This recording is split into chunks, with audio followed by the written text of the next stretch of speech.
Selam arkadaşlar. Bugün Serkan'la beraberiz. Söz verdiğimiz gibi Merhaba, merhaba. bir hemen test edelim. Ben ayarları yapayım. Serkan şu an canlı yayın başladı zaten. Sen de bir ses konusuna bakar mısın açıp? Bakalım bir. Test bir 2 3.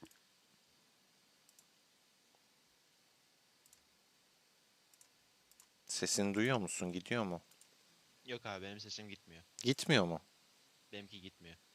Şimdi dene bir de. Muhammed hoş geldin. Acar hoş geldin. Serkan'ı duyabiliyor musunuz? Siz de yorumlara yazın lütfen. Test bir 2 3. Aa gidiyor. Gidiyor değil mi? Yükselttim sesinde çünkü. Hemen ben ayarlamaları yapıyorum o sırada. Sen merhaba diyebilirsin hani arkadaşlar. Ben şu an görmüyorum kim geliyor, kim gidiyor. Tamam. Oo Arif'im hoş geldin. Ömer abi hoş geldin. Acar abi hoş geldin.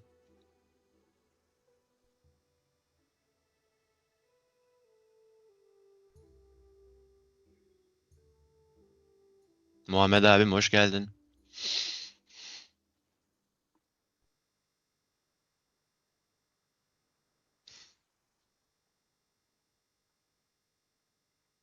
Kadro yavaş yavaş toplanıyor.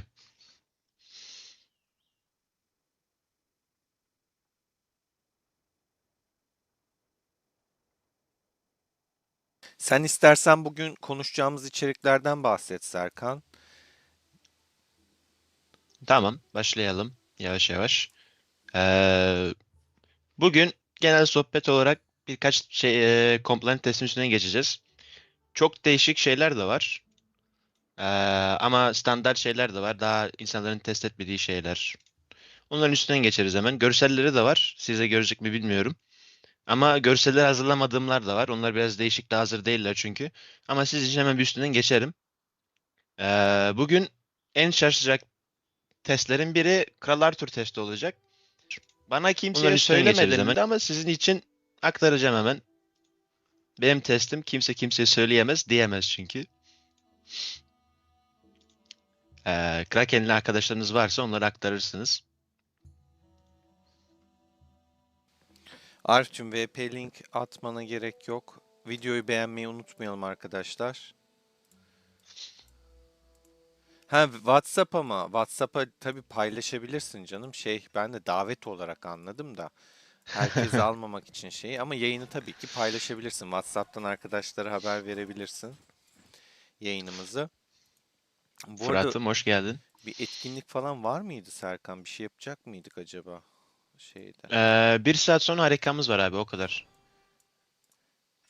Ha İttifak evet. Madeni ilerinde orayı da yapmak istersen. İttifak Madeni yine dedik. Aynen ona da göndereyim. Arkadaşlar bu arada harika var 51 dakika sonra. Serkan'la aynı takımdayız. Bizim takımı da şöyle kabaca göstereyim. Karşı takım bu arada daha güçlü görünüyor. 1.42 milyara 1.38. Kalabalık Evet. olarak daha fazla görünüyorlar ama biz de Serkan planlamasını yaptı zaten. Savaş taktiğini o planladı. Ve Froike'de olacak. Hani Froike'yi de izleme fırsatı yakalamış olacaksınız. KVK'larda falan görüyorsunuz hep. Bir vuruyor 5 dinleniyor. Bakalım harikada nasıl bir performans gösterecek. Beraber bakacağız. Bizim ekip bu. Yani İnşallah bir şey yaparız ya. eee 50 milyonun altında çok oyuncu var. Bizim takımda şu an. Hatta bayağı var. Sayı da az zaten.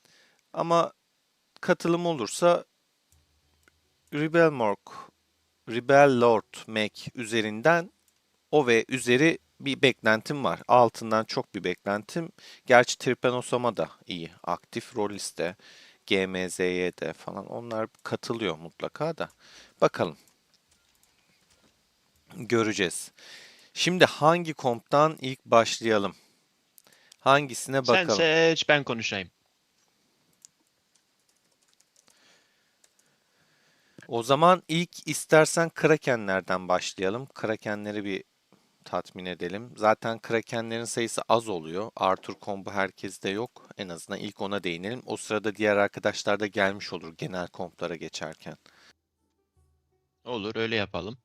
Bu Bir arada saniye. sohbette soru görürsen Serkan sen yanıtlayabilirsin. Beni beklemene gerek yok. Mesela işte en iyi medeniyet hangisi diye sormuş bir kişi Mamedov. Hani fikrini paylaşabilirsin. Medeniyet kullandığın ordulara bağlı. Şimdi süvari için ayrı bir medeniyet olur. Mesela benim ana ordum şu an bir bakayım hemen emin olayım. Çinli kullanıyorum ben.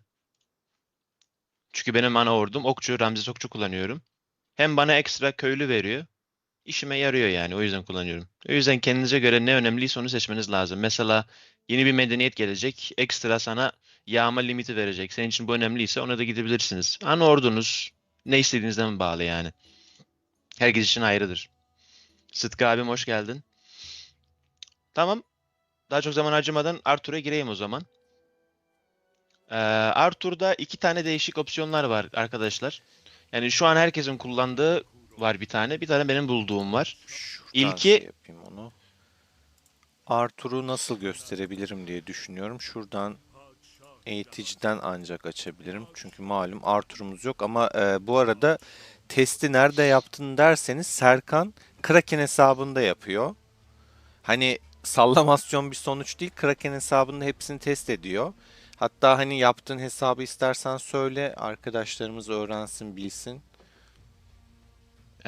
hesabı bende dursun.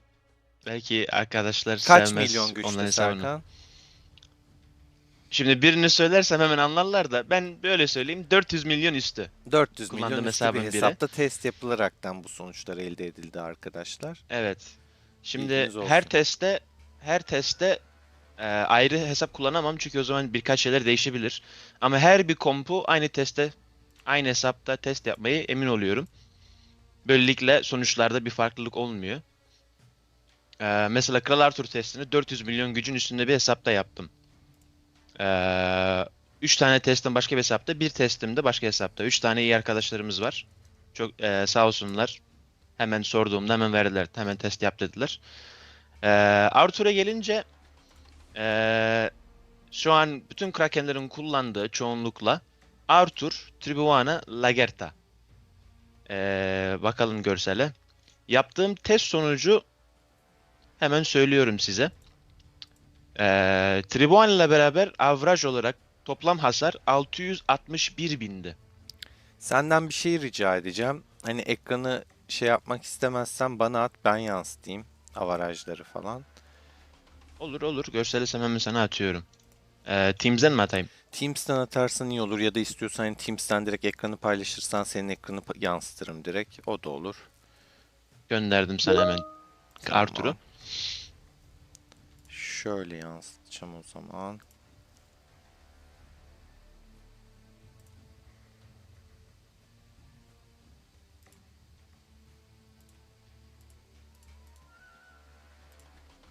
Sen konuşabilirsin. Ben de o sırada ayarını yapayım. Tamamdır. Şimdi dediğimiz gibi averaj olarak hasarı hemen bulmaya çalışayım. 661.013'tü. Toplam hayatta kalma süresi de 22.6 saniye. Ortalama yaptığı her saniye yaptığı hasar da 29.242.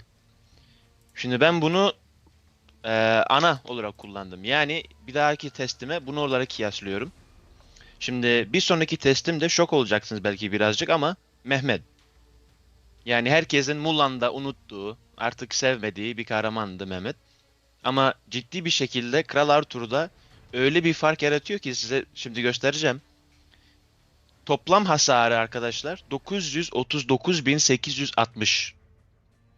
Yani hemen hemen 300 binlik bir artış bu. Toplam savaş vakti tam olarak 40 saniye averaj. Yani bu da 18 saniye bir artış. Yani eğer daha derin gitmek isterse 17.4. Yaptığı hasar averaj olarak her saniye 23.422. Burada biraz bir düşüş var. Ama gerçekten kötü bir şey değil bu. Niye? Çünkü yaptığı toplam hasar Lagertha ile Tribuania'ya göre %41.7 bir artış var. %41 neredeyse %50. Toplam hayatta kalma süresi %77. Tek bir yerde birazcık kötü yaptı. Her saniye yaptığı hasar eksi %20. 19.9 averaj olarak. Bundan şu an biz ne alabiliriz? Seferlerde özellikle ama gerçekten de açık alanda dahil e, Arthur, Mehmet, Lagertha gerçekten ve gerçekten çok üstün. Hem hayatta kalıyor, asker kaybınız daha az, hem de toplam hasarı çok daha yüksek. Ölmüyor adam. Şimdi biz 13'e karşı bir KVK yaptık. Ben bunu KVK'dan bir gün önce öğrendim. Görmeniz lazımdı. Froike yazdım.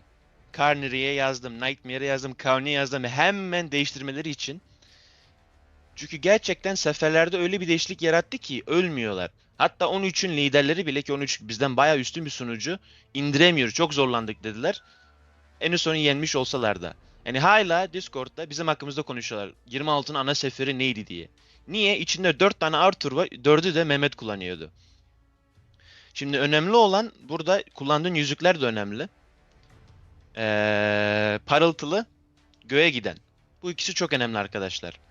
En son yüzüğe de defans yüzüğü takarsanız mesela seferlerde Yüce Dağ bayağı güzel oluyor. Açık alanda Sakin Su güzel oluyor.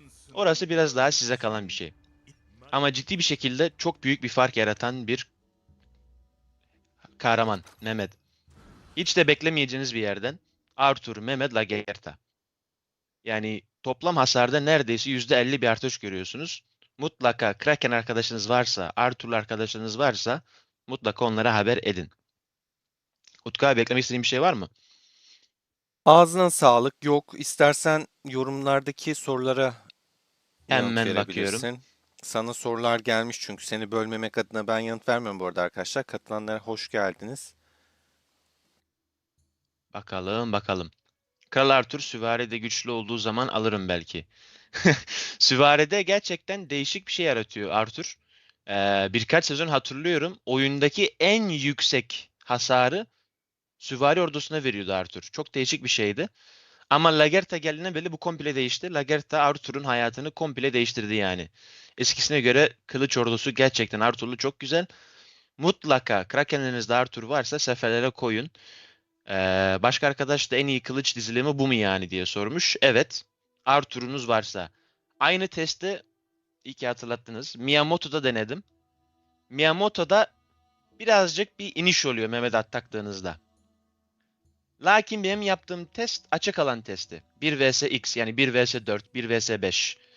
Yaptığınız her saniye yaptığınız hasar, hayatta kalma her şeyde daha kötüydü. Ama başka arkadaşlardan duyduğum, çünkü çevremizde benim gibi test yapan arkadaşlar var. 18 saniyeden fazla süren bir savaş varsa Mehmet gerçekten daha iyi oluyor. Savaş ne kadar uzun sürerse Mehmet'in etkisi o kadar artıyor. Tribuani'ye göre. Ama amacınız hızlı hızlı kesip biçmek ise Tribuana Miyamoto kullanabilirsiniz. Ama Arthur'da mutlaka ve mutlaka Mehmet. Başka bir opsiyon bilmiyorum. Mehmet. Aleykümselam Oğuzhan. Bu dediğin diziliş Miyamoto Tribuana Yodit'i alır mı eşit savaşta? Miyamoto Mehmet'ten mi bahsediyorsun? Miyamoto Mehmet Lagertha. Yani eğer oysa mutlaka alır. Çünkü Miyamoto Tribuana Yodit bayağı eski bir dizilim. Gerçekten de yani zamanı bitti. Yodit'i ben hiç zaman beğenemedim. Komutan olarak yani komutan olarak gibi yaratılmış bir kahraman gibi.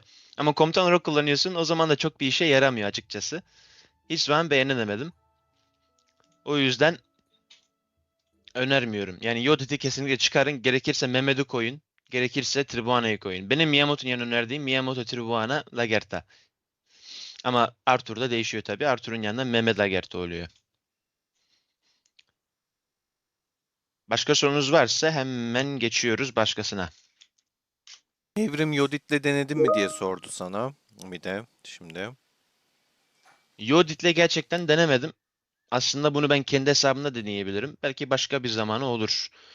Ama yani ben Lagertha'yı taktığımdan beri Yodit'i hiç düşünmedim açıkçası. Lagertha'yı ben taktığımdan beri baya memnunum Miyamoto'mdan. Benim kendi Miyamoto'mda arkadaşlar, çünkü Ramdes'te kullanıyorum ben göğe gideni. Benim kendi Miyamoto'mda şu an parıltılı, ondan sonra yonca, ondan sonra da geyik yüzüğü var. Ve ben baya memnunum. Baya baya memnunum. Hatta ben Marshall mızrağı birazdan konuşacağız, şimdi değil. Marshall mızrağı yoncayı verdim, oraya ben Yüce Dağı taktım. Çok daha memnun oldum. Yani ben Yodit'i komple unuttum. Şimdi esas herkesin en çok kullandığı bu aralar 4. sezonun, 5. sezonun favorisi, 5. sezon coşan Cyrus, yani Kiros'a geçiyoruz arkadaşlar. Kiros kompuna. Zaten Evet. bak Sıtkı da tam sormuş. Sıtkı lafının üstüne o kompa geçiyoruz. Hadi bakalım. Şimdi Kiros testi mutlaka, yani çok belliydi Vlad'ın etki yaratacağı. Ben onun gelmeden önce biliyordum. Şimdi Barbaros arkadaşlar size yaşam veriyor. Hayat süresini arttırıyor. Ama sana hasar vermiyor. Boudica sana hasar veriyor ama yaşam vermiyor. Biraz Vlad da bu ikisinin birleşmiş hali ve çok daha iyi. Şimdi benim testim için ben Barbarossa'yı kullandım. Başlangıç olarak. Hemen üstünden geçiyorum. Toplam hasar averaj olarak 571.312. Savaş süresi 51 saniye averaj. Her saniye yaptığı hasar da 11.205. Şimdi bu net. Başlangıç. Şimdi Barbarossa yerine aynı yüzükler. Hatta ben yüzük kullanmadım bu testte. Ben bu yüzükle test kullanmadım. Çünkü Kraken hesabı olduğu için yüzük taktığım zaman öldürüyordu. Çok bir şey işe yaramıyordu test o yüzden. O yüzden bütün yüzükleri çıkardım. Ee, Şimdi geri dönüyorum. Vlad koydum Barbarossa yerine. Toplam hasar 691.662 oldu. Yani 120.000 artış tam olarak. Savaş süresi 7 saniye azaldı. 43.2 saniye averaj olarak oldu. Ama yaptığı hasar her saniye arkadaşlar Serkan, bir 16.010 dakika oldu. bölüyorum çok kısa. Sorun Chat yok. botu biraz küçültmek için şey yapacağım hemen. Chat'i okumak da istedikleri için çok çok iyi anlıyorum. Evet, evet. Şöyle yapıp hop minimale indirdik. Şimdi hemen tekrar geri dönelim. Evet, sendeyiz Serkan. Tamam. Kusura bakmayın, İngilizce yazılı. Benim ana dilim İngilizce. Siz için Türkçe konuşuyorum şu an ama şu an orada ne yazıyorsa ben size anlatıyorum zaten. Şimdi her saniye 16.010 hasar yapıyor arkadaşlar. Bu neredeyse 5.000 bir artış her saniye. Baya büyük bir artış. Şimdi benim merak ettiğim Vlad komutan olarak nasıldı? Ben bunu da denedim. Vlad Kiros Mansa Musa. Toplam hasarda sadece ve sadece binlik bir iniş var. 1000. Çok az bir iniş. Ama savaş zamanı da 3 saniyelik bir artış var arkadaşlar toplam averaj olarak. 46.4 saniye averajı. Yaptığı hasar her saniye 1200 indi maalesef. Şimdi biz bunları Barbaros ile kıyaslarsak hangisi daha iyi? Şimdi toplam hasara bakarsan Kiros Vlad Mansa Musa daha iyi. Şimdi toplam savaş vaktine bakarsan ikisi de inişte ama en az inen Vlad komutan. Her saniye hasara bakarsan %43 Kiros komutan artmış. %32 de Vlad komutan artmış. Şimdi biz bunlardan ne anlayabiliriz? Benim teori olarak düşündüğüm, çünkü bunu ben açık alanda test edemem şu anda. Vlad 1 vs 1'lerde kesinlikle ve mutlaka çok daha iyi. Yüzüksüz.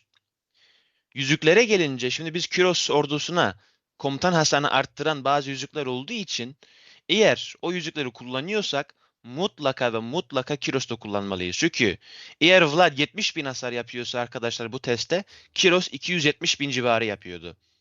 Yani eğer komutan hasarını arttıran bir yüzüğünüz varsa mutlaka Kiros'u komutan olarak kullanıyoruz. Ama yani soruyu cevaplamak lazımsa Vlad lazım mı? Kesinlikle ve kesinlikle lazım arkadaşlar. Utku abi, senin bir sorun var mı? Buradan anlayacağınız ortadaki komp arkadaşlar. Cyrus, Vlad, Mansa, Musa yazan komp en ideal komp oluyor. Evet. Bir saniye. Sana öbürünü de gönderiyorum Utku Tamam. abim. Bu arada ben sağ alttaki logonu da çok beğendim. Zagros Labs. Emeklerine sağlık. Çok güzel duruyor. Teşekkür ederim. Hemen diğerine de geçelim. Ama sorular varsa alalım arkadaşlar. Bakayım Öyle bir. geçelim. Bakalım bir. Barbaros'un zırhı olduğu için dayanıklık çok oluyor. Kesinlikle Barbaros'un zırhı çok daha fazla. Ama o kadar hasar kaybı yaşıyorsun ki Barbaros'un yani yatma vakti geldi. Yaşlandı artık. Yatma vakti geldi. Mamedov abimiz de sormuş. Peki Richard Boudica Mansa nasıl olur? Veya Richard'ı Kiros'la aynı orduda kullanabilir miyiz? Kullanabilirsin ama efektif olmaz. Yani meta'nın ne olduğu belli bu Kiros ordusuna gelince. Kiros meta, Mansa Musa meta. 6. sezon değişebilir. Net bir şey yok. O yüzden ben şu an bahsetmek istemiyorum net bir şey olmadığı için. 6. sezonda yeni bir komutan gelecek diyorlar Mansa Musa'nın yerine ama bu belli değil. Belli olunca ben Utku abiye aktarıp o da size aktarır. Richard'e gelince Richard çoktan yatma vakti geldi onun. Kiros'un geldiği günde. Richard çünkü yani onun kudret artışı Kiros kadar büyük değil. Becerili Kiros kadar fazla değil. O yüzden Kiros yani pardon Richard'ın gitme vakti çoktan gelmişti. Ben önermiyorum kesinlikle. Eğer meta bir savaşçı mızrak ordusu arıyorsanız Kiros ve Mansa şart. Ortaya isterseniz Barbaros, Boudica isterseniz Vlad koyun. Ama kesinlikle Kiros ve Mansa Musa şart. Başka bir soru var mı? Bence her gelen hero önceki sezonlardaki herolardan daha iyi etki veriyor genel olarak. Evet maalesef özellikle her sezon oyun savaşçı mızrak getiriyor. Yani şu an doğru hatırlayabiliyorsam 2,5 tane mızrak, savaşçı mızrak ordusu yapabiliyorsunuz. Yani çok değişik. Hatta bir sezon daha bir tane daha gelecek. 3 tane savaşçı mızrak ordu yapabileceksiniz. Bayağı değişik bir durum. Neden yapıyor oyun bilmiyorum. Planları ne bilmiyorum.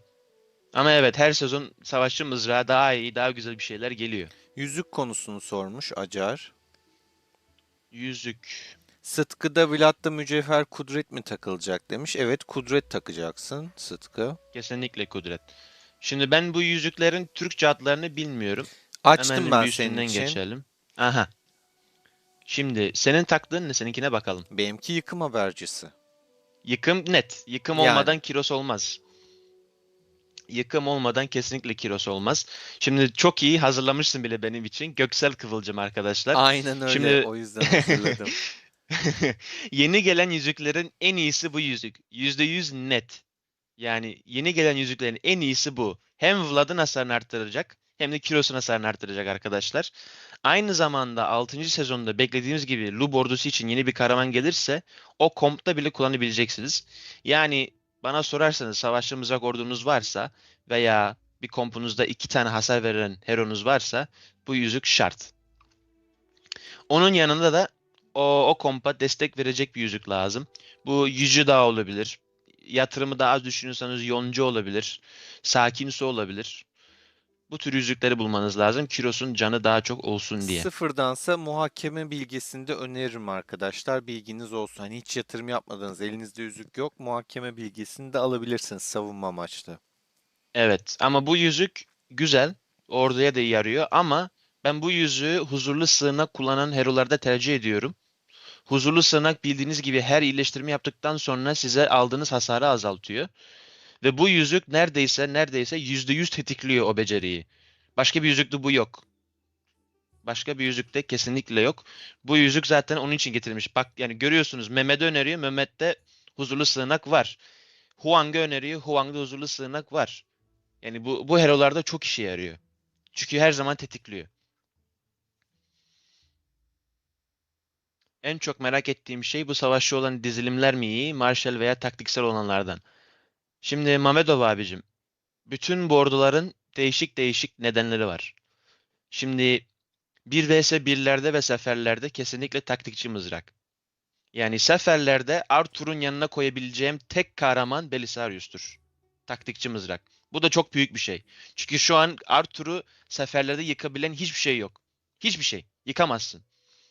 Yani sen bir seferin içine 15 tane Arthur koy, 5 tane Lubu koy onu korusun diye. Bitti o sefer indirilecek bir sunucu yok. Tabi biraz hiçbir sunucuda 15 tane Arthur yok ama olsa diyorum. Yani öyle bir şey. Arthur şu an oyunun en iyi sefer kahramanı ve onun yanına benim tek koyabileceğim kahraman taktikçi mızraktır. Ama mesela açık alanda da şu an bile eskiden Ramzes'ti. Şu anda şimdi de Ramzes belki yanaşır ama en üstün açık alan ordusu net Kiros. Kiros'un bu oyunda becerdiği geçmişte hiçbir hero beceremedi yani. Yani görmüşsünüz kendi gözlerinizle. Kiros bir kaleyi tek başına kendisi sıfırlayabiliyor. Bir seferi tek başına kendisi sıfırlayabiliyor. Böyle bir şey biz hayatımızda görmedik bu oyunda. Beklemiyorduk yani. Gerçekten korkunç bir gücü var. İçtimai tek başına patlatıyor, kaleyi tek başına sıfırlıyor. Yani bambaşka bir güce sahip. Aynen. Mesela bir Kraken 5 tane orduyla dalıyor sana. Sana 10k 15k kayıp veriyor. Ben niye 15k kayıp verim diyor. Sadece Kiros'uyla dalıyor 4k kayıp veriyor sana. Ama bütün kaleni yıkıyor. Öyle değişik bir şey yani Kiros. Hayatımda beklemezdim. İnşallah yakında onu counterlayacak bir şeyler gelir. Evet, daha soru gelmediğine göre bir sonrakine geçebiliriz o zaman. Tamam, Huang'a geçelim. Şey var burada bir de Cyrus Vlad Mansa, Cyrus QSH Mansa. Aynen. Ona başlıyorum o zaman. Bulayım bir. Aynen. Şimdi biz Kiros Vlad Mansa testinden anladığımız kadarıyla Barbarossa testinden pardon Vlad vs Barbarossa testinden anladık ki Vlad en iyisi. Şimdi hatırlıyorsanız bir aralar Kiros Ramkameng Mansa Musa öneriliyordu. Benim aklıma da hemen Qin Shi Huang geldi. Çünkü Qin Shi Huang Ramkameng'in bir üstün versiyonu gibi görüyorum ben onu. Hemen hemen becerileri aynı. Ama benim nazarımda Qin Shi Huang gerçekten azıcık da olsa üstün. Şimdi bu testte gördüğünüz gibi Kiros Vlad Mansa denedik. Kiros Qin Shi Huang Mansa Musa denedik. Şimdi Kiros Vlad Mansa testinde toplam hasar averaj olarak 814.159'du arkadaşlar. Savaş süresi 40.1 saniye.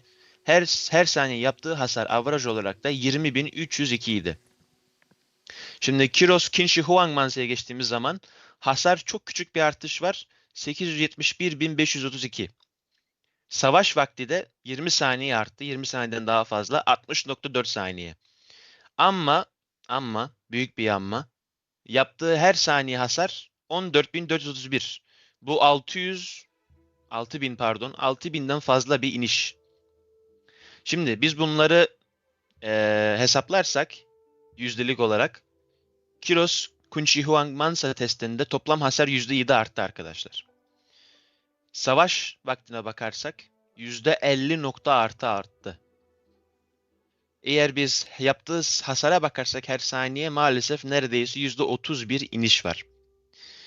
Şimdi ben burada yaptığım gibi ben sadece buraya yazdığımı tercüme edeceğim. Bak yani benim anladığım kadarıyla çünkü çok farklı. Şimdi ben Kiros Kinshwang testini yaparken arkadaşlar çok değişik üstün ve çok az raporlar aldım. Bir raporda 1 milyon öldürüyor. Bir raporda 700 bin öldürüyor. Hiç bunu Lubu'da bile görmedim bak. Lubu'da en çok görürsün bunu. Ben bunu Lubu'da bile görmedim. Dedim acaba bu niye oluyor? Ve fark ettim ki raporları hepsini teker teker incelediğimde fark ettim ki bu huzurlu sığınağa bağlı. Huzurlu sığınağı kaç defa aktif ediyor? 7 kere mi? 8 kere mi? 9 kere mi? Yani ne kadar çok aktif ediyorsa huzurlu sığınağı o kadar çok yaşıyordu, o kadar çok hasar yapıyordu. Şimdi bu testi biz sadece yıkımı bir de domuz galiba o. Değil mi Utku abi? Evet. Domuz yüzüğünü kullanmıştık. Ortaki yüzüğü boş bıraktık çünkü hem Vlad'ın hem de Şunlar da Huang'ın arkadaşlar kullanacağı bir yüzük mouse'la yoktu. gösterdiklerim işte Cyrus'un yanında ilk cümledeki de yetenekler bilginiz olsun. Ee, Aynen, Bunlar hepsi yanındaki açık yeteneklerle test edilmiş şekli. aynen. Şimdi değişik yetenekler de denedim. Ama onlar işe yaramadığı için onları eklemedim buraya. Mesela Qin Shi Huang'ın kralın kılıcı yerine onun asker iliştirme becerisini kullandırdım. Daha çok huzurlu etkilesin diye. Onu kullanınca evet çok büyük bir artış gördüm. Huzurlu sığınağın aktif olma sayesinde. Ama maalesef hasar o kadar çok iniyordu ki çok boştu. Yani oyunları sildim. Sadece ana olanı tuttum burada kısa tutabilmek için. Şimdi geri giderken de şimdi huzurlu sığınak dedik. Huzurlu sığınağı kaç defa aktif edebilmesi yaptığı hasarı etkiliyor. Ama kralın kılıcını çıkardığımız zaman maalesef hasar çok fazla indiği için aynı şeyi bonusları alamıyoruz. Aynı etkiyi alamıyoruz. Biz bunu nasıl halledebiliriz? Maalesef testi yaptığım hesapta yeni yüzük yoktu. Utku abi hemen gösterebilirsen. Bu yeni yüzük iyileştirme bahsetmiştik ya. Hemen açalım. Sage of Judgment adlı oluyor. Hatta şöyle yapalım. İngilizcesi. Hangi yeni yüzükten bahsettin? Hani iyileştirme yapan vardı ya. Sen şeye göstermiştin. Muhakeme. Kanadı var. He, muhakeme. Evet, muhakeme. Türkçesi. Hemen solunda. Görüntü geç geliyor biraz. Aa, Ben pardon. Şimdi yüzüğü ne diyor? Her 6 saniyede bir birliğin aldığı hasarı 3 saniyeliğine %4,75 azaltır. 3 saniye sonra birimlerini yeniler. Yani bu yüzüğü eğer Huang'a takarsanız kesinlikle ve kesinlikle huzurlu sınaktan bir artış da görürsünüz. Ve şu an size gösterdiğim o raporlardan da bir daha büyük bir artış görürsünüz. Toplam hasar %7 yazıyorsa muhakkak ki %7'den daha çok olacaktır. Savaş vakti de %50'den daha fazla olacaktır. Yani şu an sizde az bir fark gözükebilir. Ama eğer vakti olunca eğer bir hesap ayarlayabilirsem bu yüzük olan deneyebilirsem bunu kanıtlayabilirim. Ama muhakkak ki bilin ki o yüzük huzurlu sınırına %100 aktive ettiği için savaş vakti çok ve çok daha olacak.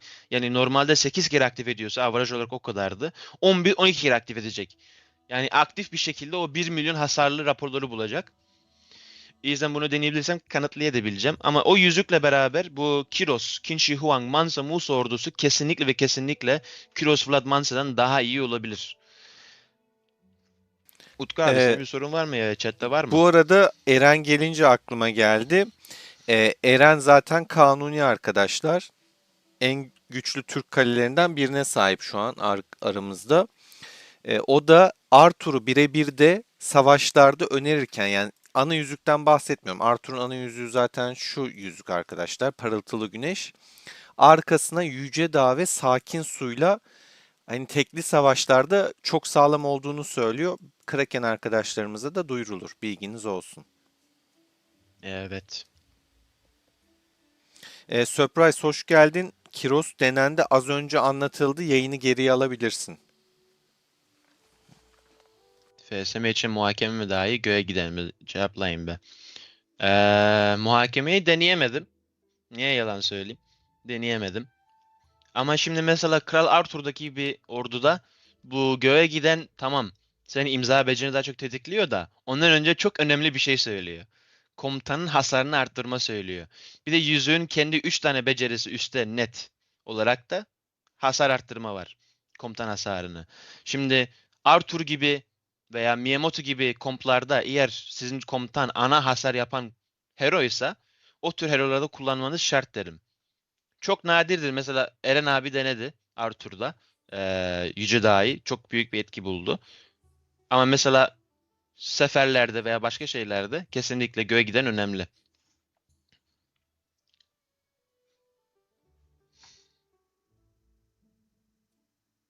Aynen. Karaman'ın verdiği hasar %15 azaltır. Kumandan hasarını 3,23 ve imza aktif becerikleştirme miktarını de 1,90 arttırır. Gördüğünüz gibi en üstte de kumandan hasarı şu an sıfır seviyede %1 ama bu artıyor. Bayağı artıyor ve gerçekten Arthur, Miyamoto gibi komplarda Ramses özellikle Ramses gibi ordularda gerçekten çok büyük bir fark yaratıyor. Başka soru yoksa hemen diğer testi atıyorum sana. Olur, geçebiliriz. Bakalım bakalım atıyorum hemen. Attım. Hemen bakıyorum.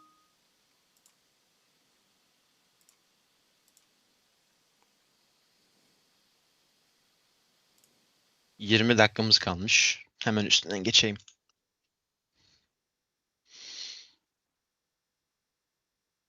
Evet, geldik. Tamam. Maraşel. Maraşel Şimdi mızrak.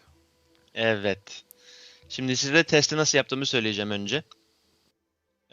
Marshall mızrağın kendi özel yüzüğü var. Sıra tabanlı beceri hasarını artıran. Türkçe ismini bilmiyorum kusura bakmayın. Onun üstüne yonca. Bir de bir tane o kuşlu yüzük var. Ya iyileştirme ya da hasar azaltırma veren becerisi var o yüzüğün. O üç yüzüğü kullandım. Normal bir oyuncunun kullandığı gibi. Şimdi gördüğünüz gibi sezon 3'ten beri kullandığımız Caesar, Ramkamen, Octavian ordusu toplam hasarda 522.740 hasar yaptı.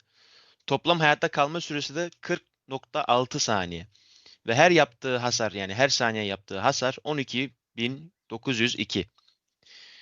Gördüğünüz gibi düşük biraz. Çok düşük. Şimdi ben dedim Otto geldi. Sadece ve sadece Sezar'a çıkarsam. Çünkü bayağıdır Sezar'dan şikayetçiyiz arkadaşlar. Sezar'ın yerine başka birisi gelsin. Sezar'ın yerine başka birisi gelsin. Oyun da gerçekten cevabını verdi. Otto getirdi. Şimdi bir dahaki testte de sadece Sezar'ı çıkarıp Otto taktım komutan olarak. Otto, Ramkamen, Octavian. Hasarı görebiliyorsunuz kendi ekranlarınızda da. Korkunç bir artış 780, var. evet çok korkunç. 782.375. Yani 200K'dan fazla bir artış, hemen hemen 300K. Toplam hayatta kalma süresi 53.2. 13 saniye artış var. Yaptığı hasar her saniye 14.766. 2000 kadar bir artış var. Yani yüzdelik olarak hesaplarsak %51 artış var toplam yaptığı hasarda.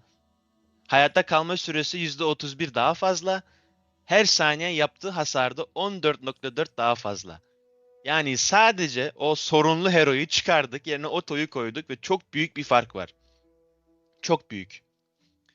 Şimdi Valide biliyorsunuz Qin Shi Huang var. Erişmesi biraz daha zor olan bir hero. Onu da denedim.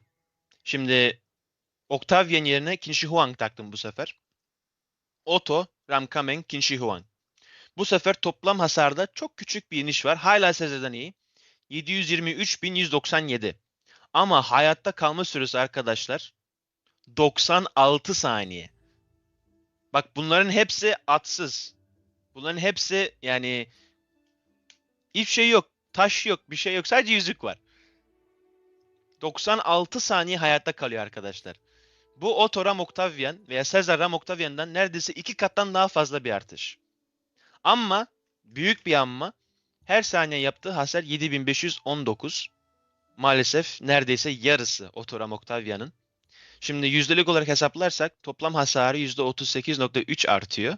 Ama hayatta kalma süresi %136.5 artıyor. Ama yaptığı hasar 41.7 azalıyor maalesef. Şimdi benim en çok sevdiğim olana gelelim. Otto Octavian Qin Shi Huang. Toplam yaptığı hasar arkadaşlar averaj olarak manyak bir şey. 1.034.632. Benim Türkçem bunu çok zorladı. Toplam hayatta kalma 80.6 saniye averaj olarak. Çok az bir, yani hepsinin ortasında diyelim. Yaptığı hasar her saniye 12.969. Sezar'a göre, yani bunların hepsi ilkine göre bu arada. Toplam yaptığı hasar artışı 97.9. Neredeyse %100 bir artış var. Hayatta kalma süresinde de neredeyse %100 bir artış var. Ama her saniye yaptığı hasarda sadece 0.5 bir artış var. Şimdi biz bu testten ne anlayabiliriz? Burada net iki opsiyon var arkadaşlar. Net. Ya Otto Ram Qin Shi Huang kullanacağız. Ya da Otto Octavian Qin Shi Huang kullanacağız. Şimdi ben bunu 26'ya da anlatmıştım. Eğer box torbası istiyorsanız, ölmeyen, gebermeyen bir şey, ama aynı zamanda diğer ordularınızı bufflayan bir şey istiyorsanız, cevabınız net. Otto Ram Qin Shi Huang 96 saniye hayatta kalıyor. Ve bu 96 saniye boyunca sizin diğer 4, 3, 2 kolunuzu buffluyor. Ama benim gideceğim şahsi olarak Otto Octavian Qin Shi Huang arkadaşlar.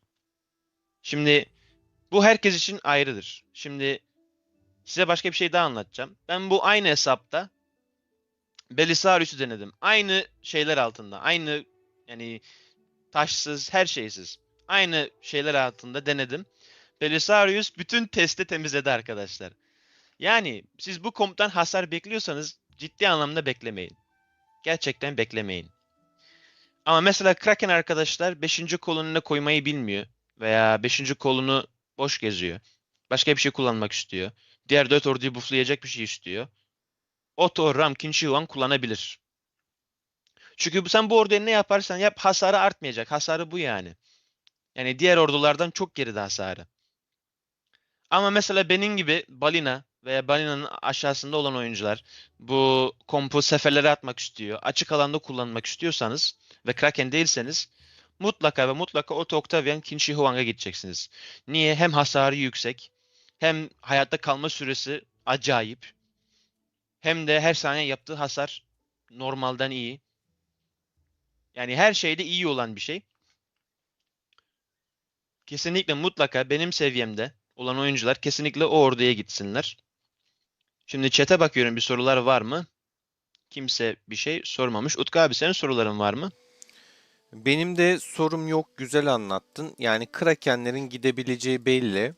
Onlara Evet. biraz boks torbası gerekiyor, önden salacağı, dikkat dağıtacak, o sırada hasar çıkartacak.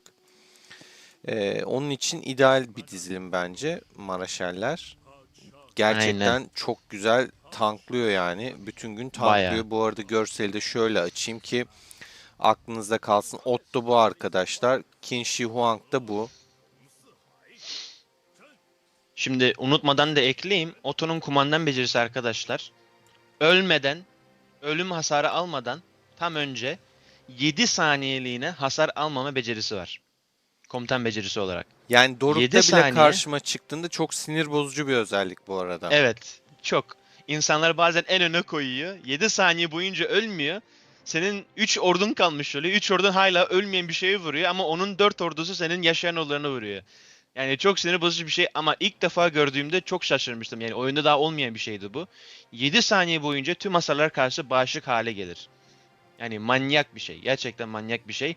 Ve Otto'yu net komutan olarak kullanmamın sebeplerinden biridir. Otto yerine Ram Kameng'de kullanabilirsiniz. Ama önermiyorum, yani böyle bir beceri dururken neden kullanasınız? Görseller bu şekilde arkadaşlar. Hani hafızalarınıza kazınsın diye Qin Shi Huang görmemiş olanlar vardır belki, bu sezona gelmemiş. Bu arkadaşımız zaten bakın buff yenileme yazıyor. Otto saldırı ve buff. Octavian da saldırı sıra tabanlı. Rem de yine buff sıra tabanlı. Maraşeller ağırlıklı, sizin de gördüğünüz gibi hep buff. O yüzden aşırı sağlamlar. Kesinlikle. Şimdi Utku abi, biraz daha zamanınız var. Müsaaden varsa görsel olmayan şeyler üstünden geçeceğim. Seninle Olur. konuşmuştuk bunu bir Tabii ki. kısaca. Hı hı. Şimdi Robin Hood geldi bildiğiniz gibi. Şimdi şimdiden söyleyeyim. Robin Hood geldi diye Marshall süvari yapan olmasın lütfen. Lubu'nun yanına hiçbir şey. Hannibal'ın yanına da hiçbir şey. Yani orayı düzeltmedi. Ama şimdi Robin Hood'un çok önemli bir imza becerisi var arkadaşlar. Komutanın öfkesini yenileme bir de imza becerisi 2. Bu iki şeyi ben gördüğüm zaman kafamda bir tık etti. Dedim Hannibal. Çünkü imza becerisi ikinci vuruş olması lazım. Şimdi bazı insanlar Lubu niye denemedin diyebilir. Bir tekrar üstüne geçerseniz fark edersiniz ki Lubu'nun imza becerisi pasif. O yüzden Robin Hood orada bir işe yaramazdı. Ama Hannibal ve Belisarius'ta etkisi olabilir. Şimdi testlerim var. Bitirmedim. Zamanım olmadı. Ama şimdi böyle söyleyeyim. Hasarda çok bir değişiklik görmedim. Ama komutan becerisini neredeyse iki katını daha çok aktif etti benim testimde. İmza becerisinde de neredeyse %15, %20 bir artış gördüm. Şimdi hangi kompları kullandım? Öncelikle Hannibal Justin Ashoka kullanmıştım bir başlangıç olarak. Sonra Ashoka yerine Robin Hood kullanınca çok kötü yaptı, dedim Justinian'ı çıkarayım. Hannibal, Ashoka, Justinian, yani pardon, Hannibal, Ashoka, Robin Hood kullanayım dedim. Orada da güzel etkiler buldum. Güzel hasar. Tabii öbür hiçbir, yani yaptığım testler kadar hasar yapmasa da benim merakım vardı. Önermiyorum. Mutlaka kesinlikle önermiyorum. Çünkü yaptığı hasar çok kötü. Ama yani imza becerisi aktifleştirmeye gelince, kumundan becerisi aktifleştirmeye gelince her zaman öbür, yani Robin Hood'suzdan bir kere daha aktif etti kumandan becerisini. İmza becerisini 4-5 kere daha çok aktif etti. Bu da benim biraz hoşuma gitti ama işe yarayacak bir komut mu, ciddi bir anlamda zannetmiyorum. Bu biraz kendimi mutlu etmek için bir testti. Çünkü çok merak etmiştim. Ondan sonra insanların başka düşüneceği başka bir şey vardı. Bunun da görseli yok çünkü gerekmiyor. Lubu, Vlad, Atilla denedim. Şimdi başlangıç olarak ne denedim? Lubu, Timur, Atilla denedim. Standart bir Lubu kompu. Vlad'ı kullanırsanız çok şey kaybediyorsunuz. Öncelikle hayatta kalma süresi iniyor.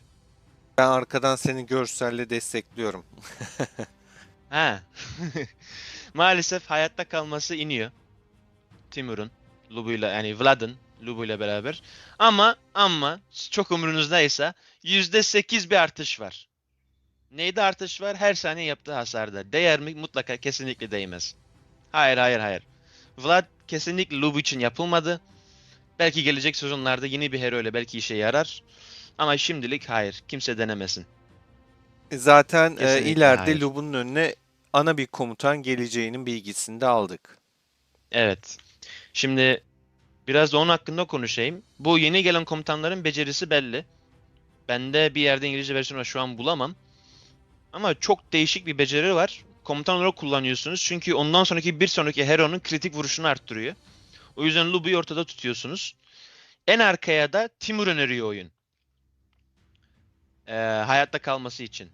Niye? Atilla'sız ikincil vuruş haline girebiliyor çünkü. Atilla'nın amacı ne? Yaşamak için değil, bir şey için değil.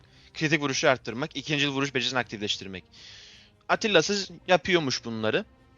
Ama benim harbi düşüncem, eğer ana bir Lubu kullanan birisiyseniz, hasarı zaten yüksekse, ortalığı parçalayacak bir şey istiyorsanız, bu Zhao Yun, Lubu ortada, arkasına da bir Attila koyarsanız gerçekten ortalığı parçalayacak bir şey olabilir. Ama şimdiden söyleyeyim, oyunun önerdiği en sona Timur, hayatta kalması için.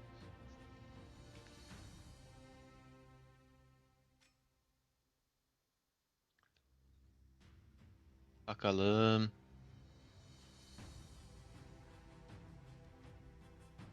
Aynen az kalmış harikaya Utku abi. Evet. O arada kısaca etkinlik programını da göstereyim. Hani en azından sen de hazır buradasın zaten. Şöyle arkadaşlar, etkinlik programımız 14-23 Ekim tarihleri arasında. Kabaca böyle görselle hazırlanmış bir şekilde. Dil İngilizce, bilginiz olsun. Belki bu şekliyle sen de görmemişsindir Serkan. Ha bu şekilde görmedim evet. Güzel olmuş içerik. Burada zaten biliyorsunuz Henry 5. Henry veriyor. Ya da istersen sen anlat. Senin ana dilin zaten. Bakalım. Heroes Audience bu ayın 11'inde başladı. 4 gün üst üste gelerek Henry'yi bedavaya alıyoruz. Ondan sonra yeni yıl mesajı. Oyuna girip mesaja bakabiliyorsunuz. Bedava ödüller alıyorsunuz. Bir de yeni yıla özel çerçeve veriyor.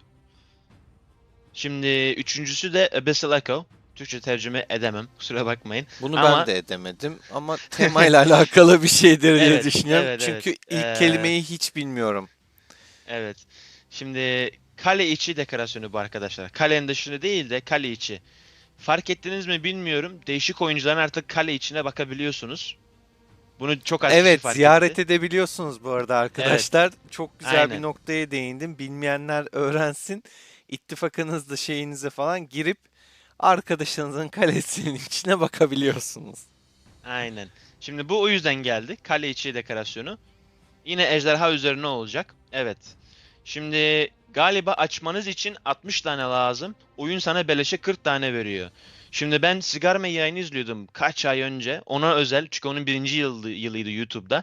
Ona özel birkaç bilgi verdi oyun ve dediler ki bu kale içi temayı herkes beleş açabilecek etkinlikte aktiviteler yaparak. Şimdi gördüğümüz kadarıyla bu beleş değil. Çünkü o ekstra 20'yi alacak bir yer yok şimdilik. Umarım oyun bunu halledip de herkes beleşe alabilir bunu. Dördüncüsü Empire Memorial. Burada ne olacak? Oyun senin oyun başında bile ne yaptığını söyleyecek. Büyük ihtimalle kaç tane asker öldürdün, kaç tane askere eğittin, ne kadar farm yaptın. Bu tür şeyleri söyleyecek sana. Bunu Facebook, Instagram'da paylaşabileceksiniz. Paylaşan çok olur mu zannetmiyorum. Benim annem bu oyunu oynadığımı bilirsin, ne kadar para harcadığımı bilirse çünkü benim başım belaya girer.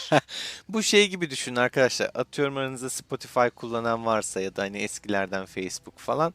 Hani bir yıl boyunca neler yaptınız, ne emekler verdiniz. Size küçük bir hatırlatma şeklinde bir Slide'ımsı ya da başka şekilde bir şey getirebilir. Bilgiler getirebilir. Bilginiz olsun. Aynen. Ondan sonra Anniversary Celebration, yeni yıl kutlaması. Burada aynı normal etkinliklerde mesela çiçek kullanıp bir şeyler alıyordunuz falan fistan. Böyle günlük şeyleri yaparak, aktivite Aynen. yaparak o geliyor. Normal, standart, her etkinlikte gelen bir şey. Ondan sonra Imperial Legend. Burada Napoleon'u açabileceğiz. Yine etkinliğe katılarak. Ee, bunun ben görselini görmüştüm çünkü. Hem beleş versiyonu hem de paralı versiyonu olacak arkadaşlar. Büyük ihtimal Napoleon'u açmak beleş olabilir ama arttırmak için paralı olabilir. Emin değilim tam olarak. Belki açmak için de paralı olacak. Çünkü iki tane ayrı kategori vardı. Bir tanesi paralıydı, bir tanesi beleşti. Napolyon'u Napolyon fulllemek beleş olursa çok bir verim alamayabiliriz ama ben Napolyon'un güçlü olacağını düşünüyorum. Yani skill'lerine kabaca baktığımızda zaten açık şu an oyunda arkadaşlar. Hani görebiliyorsunuz. Güzel görünüyor ama tabii ki hani Maraşelok kompunu test etmeden net bir şey söylenmez. Arkasına destek yok çünkü destekleyecek bir bufflayacak bir komutan olmadığı için tek başına yetersiz kalacaktır Napolyon. büyük ihtimalle. Çünkü Utku abinin yanında da anlatmıştım. Yanına koyduğumuz kahramanlar Eyyubi ve Henry. Henry'yi de şimdi oyunda görebiliyoruz ve Henry'nin kendine özel bir becerisi bile yok. Aynen. Mesela Mansa'nın kendine özel bir becerisi var. Kiros'un kendine özel bir becerisi var. Vlad'ın da var. Ama bu Henry'nin kendine özel becerisi yok. Eyyubi'nin de yok. Selahaddin Eyyubi'nin de yok. Yani bu yüzden ona verilen yardımcı kahramanlar iyi mi değil mi bilmiyorum. İşe yarayacak mı bilmiyorum. Ama kesinlikle alıp kendimize koyun. Elin sürmede belki bir şey yarar. Mikrofonun biraz boğuklaştı Serkan. Pardon. Şimdi nasıl? Hala eko yapıyor. Yani. Water Sword var. Aynen. Bu da normal bir oyun. Belki telefonunuzda reklamlarda görmüşsünüzdür. Aynı renkli suyu aynı cama koymaya çalışıyorsunuz. Aynen. Yeni bir oyun. Her zaman seviyoruz bunları. Yanında her zaman çok güzel beleş hediyeler Evet, geliyor. evet. O denizaltını getirseydi iyiydi ya. Hani ot Oo. kesiyordun içinden hızmız bir şeyler çıkıyordu. O çok iyiydi. O oyun onu bir daha getirmez abi. O 200 gün beleş hızlandırma aldık yani oradan. korkunç ya. Gerçekten korkunçtu. Şimdi neredeydik? Anniversary Gifts. Heh, bu yıla özel hediyeler alabilecekmişiz. Ee, aynı geçen bahsettiğim gibi aynı. Neden bilmiyorum. Tekrar koymuşlar. Ondan sonra Celebration Store. Yani bu yıla özel, oyunun birinci yılına özel bir bakkal getiriyorlar. Aynı, bir üstündeki yıla aynı. Neden koymuşlar bilmiyorum.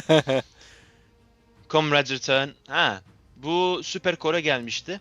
Oyunu bırakan arkadaşınızı davet edip birkaç şeyler halledip aktivite yapıp hediyeler alabiliyorsunuz. Bunu yine açık getirmişler galiba. Herkese getirmişler. Normalde Super Core özel bir şeydi bu. Evet. Herkesin beklediği ve bildiği gibi Kale Castle Themes, temaları. kale dekorasyonu, kale teması pardon. Siyah beyaz ejderhalar. Hemen biraz üstünden geçeyim. Bildiğiniz gibi mor veya sarı yani 300 puan veren galeride 300 puan veren kale Şöyle temaları göstereyim. genellikle 3000 akikti. 3000 akik. Şimdi bu siyah ejderha 700 akik verecek. O yüzden benim beklentim her şey bunu söylüyor. 7000 akike gelecek. Ona göre kendinizi hazırlayın. Çok şık arkadaşlar. Biliyorsunuz hani ön kullanımı açıldı. Benim kaleme bak. Ha sende de varmış. Açılmadı bir saniyeliğine. Şey, bu arada şeyi de unutma harika olayını. Ya Lubu'yla mı geleyim sence Ramses'le mi geleyim? Ee, Çok kiros oluyor. Ramses'i biraz patates ediyorlar ama Lubu da hızlı ya. O da hoşuma gidiyor o açıdan. evet evet. Gene Hangisini sen yapayım? bilirsin. O zaman Lubu'yu hiç çekmekle uğraşmıyorum. Ramses kompuna çeviriyorum. Hemen şeye de Azugi'yi koymayalım daha. İyi ki hatırlattım, ben komple unuttum ya. Aynen aynen onu hemen Farmdan ayarla çekiyorum az şimdi. kaldı. Buff'ları unutmayalım. Aa evet buff da basalım. Bak onu iyi hatırlattın. Ben hep onu unutuyorum ya. Vallahi yine 73 gelmiş. Dün gece 26'daki arkadaşlarımız 73'ü yenmiş. İki tarafa da Bravo. Gerçekten çok iyi. Ben izliyordum çünkü dışarıdan. Gerçekten çok iyi bir savaş dönmüştü. Kanuni abinin eline sağlık. Gerçekten iyiydi. Bu arada zaten ilk açılışta da bir belli bir süre 5 dakika mı ne bekleme var. Yine diğer görsele döneceğim. Hani tamamlayalım. Bitirip de öyle şey Evet. yapalım.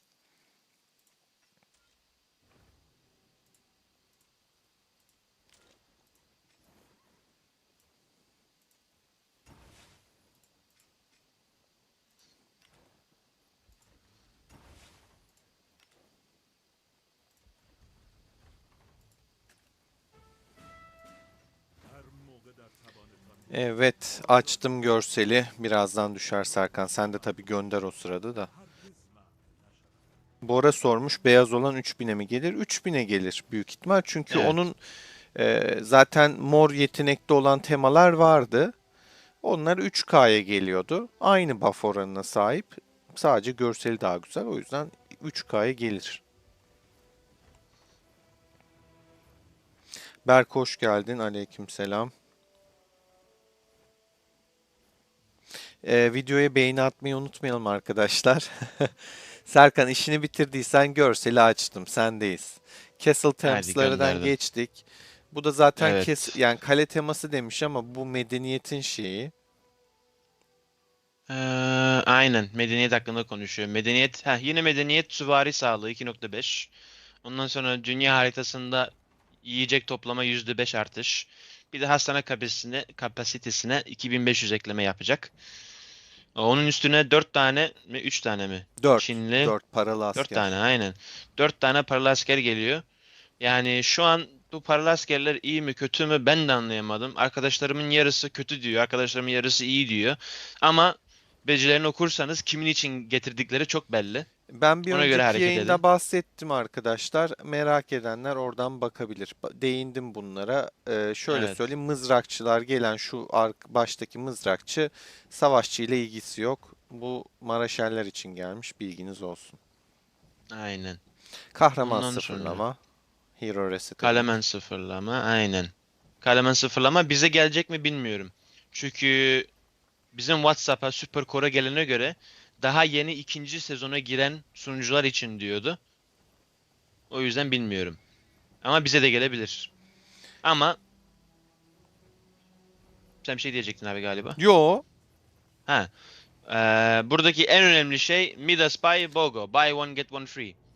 Ne Aynen geliyor? öyle. Bir artı bir. Yes. Herkesin için bayram. Herkesin beklediği o an geliyor. 14 Ekim, Oktober. Aynen. Yani 2 gün sonra. Aynen öyle. Şimdi bu görseli kapatalım. Harikamıza geçelim.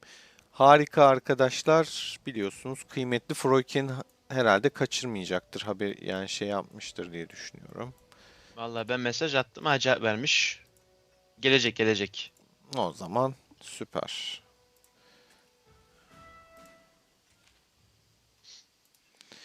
Evet, benim görevim sağ tarafta değil mi Serkan? Yanlış hatırlamıyorum. Aynen abi. Senin görevin sadece onları yavaşlatmak, çok yaklaştırmamak. Sağ taraftan takılacağım arkadaşlar. Ben hatta şey olaraktan biraz yayını çekmek amacıyla Froyke ile Serkan'ın olduğu alanlara doğru görsellik şey yaparım. Hatta niye sen oraya tek başına koydun biliyor musun? Geçen hafta kilosunu gördüm. Vallahi ağzım açık kaldı abi. O yüzden seni oraya tek başına koyuyorum. Sağ Git dediğin savaş yukarısı eğlen. oluyor diye düşünüyorum. Aynen yukarısı ama bir bakalım. Tatar Kemankeş arkadaşımız nereye gidiyor? Ona göre hareket ederiz. Gelirse tabii. İnşallah gelir. Gelir ya, gelir. Ee, Kaçırmaz o normalde. Kaçırmaz diye düşünüyorum. Karşıda 1, 2, 3, 4, 5, 6, 7, 8 kişi yani 16 tane birlik var, komp var. Biz kaç kişiyiz? 1, 2, 3, 4, 5, 6, Ben 7, saklanıyorum beni de say. 8, 9, 10. Biz şu an daha kalabalığız. Onlarda da şu an bir Kraken göremedim. Benim korkum Shing, John gelirse. Ha, John gelirse yani sıkıntı. Bildiğim kadarıyla Asyalı ama o 11'de oynuyor. O yüzden zannetmem de Shing gelirse Freud halleder onu. Bu arada Acar sormuş Napolyon için ne düşünüyorsunuz diye. İstersen sen anlat. Ben anlatmıştım. Tekrardan bu Evet. sefer de sen yorumla. Şimdi Napolyon'u tam olarak ben kendim inceleyemedim. Ama oyun bunu etkinlik özel olarak getiriyorsa mutlaka Napolyon'da bir şeyler vardır. Tek sorun yanına verdiği destek kahramanları işe yaramazlar açık söyleyeyim. Yani benim profil resmim her şeyim Eyyubi. Eyyubi'yi çok severim tarih olarak. Ama gerçekten işe yaramaz bir kahraman. Ama oyun Napolyon'u getiriyorsa okçu olarak illaki gelecek sezonlarda yanına çok güzel bir şeyler getirecektir. Şimdiden söyleyeyim. Yani çantanıza koyun dursun orada. Aynı fikirdeyim. Napolyon yani durması gereken bir komutan. İlla alıp hemen anında beşleyin değil. Dursun. Ömercan bu arada hoş geldin. Kaleni ben de gördüm. Onur sen de hoş geldin. Onun dışında yeni gelen arkadaşlarımız var mı? Mercan hoş geldin.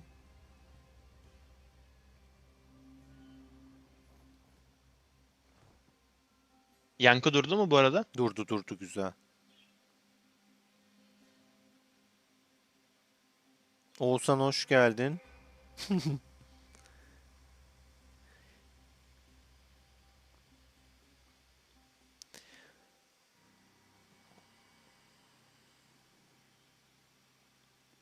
Oğuzcum hemen yayını gelmiş sabotelemeye. Almamışsın adamı Oğuz. Serkan Oğuz geldi bu arada. Hangi Oğuz?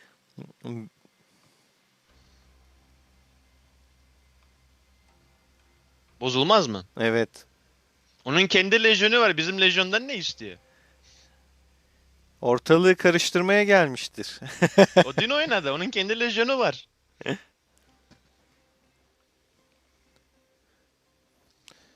Ömer 73'te misin? Bu ekip nasıl bir ekip?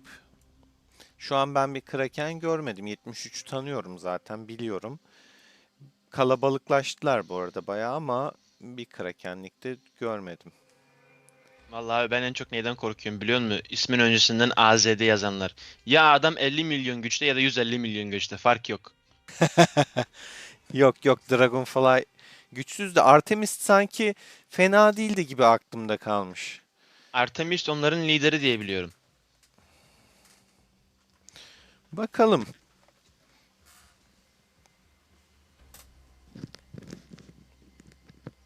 Bak bak Tiger Özel Lejyon diyor. Oğuz'a bak.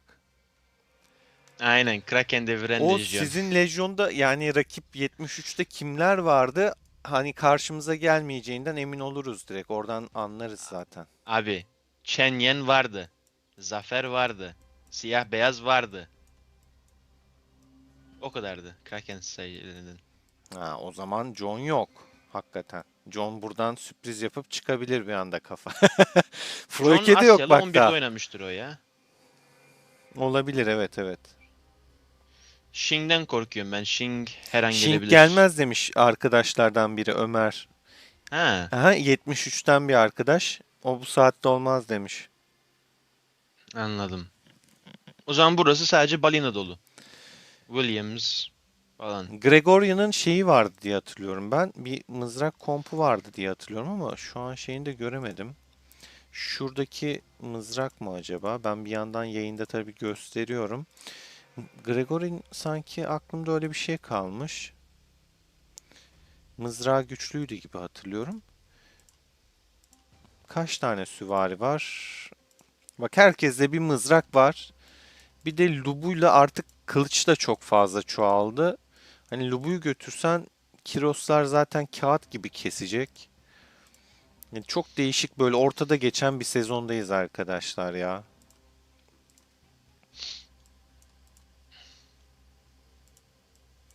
Redfe başa şey koymuş, Vlad koymuş. Evet, 1 vs 1'lerde daha iyi ama yani yüzüklerinde komutan hasarını artıran bir şey varsa hata yapıyor. Onur da zaten şey yapmış, yazmış. O da demiş hepsi normal oyuncu diye. Ben de hiç görmedim Kraken şu an burada. Son 40 saniye. Ben o zaman bakayım Tatar falan gelmiş mi? Onun hareketine göre diğer zıt tarafına giderim. Ben üst diye anlıyorum sağ şu an.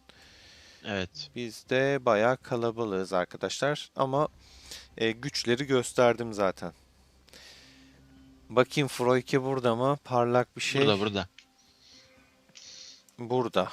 Evet. Yazmış chatten yazmış hepsini öldürün diye. Kill them all.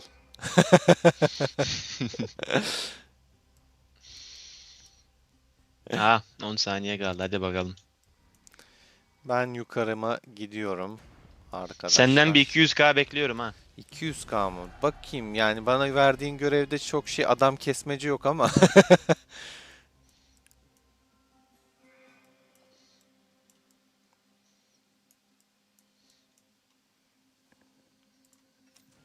Şöyle bir git gel yapacağım. Görselim biraz bozuldu gibi.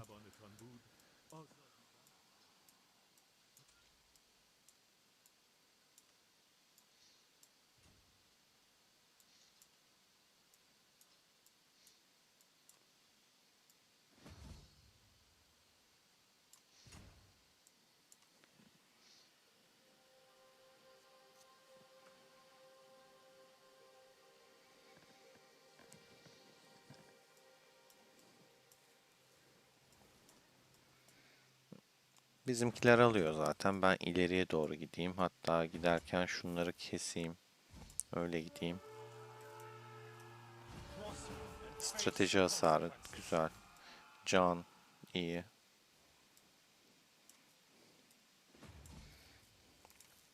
Acil bir şey olursa zaten Serkan söylersin. Tamam. Şuna kudret direnci.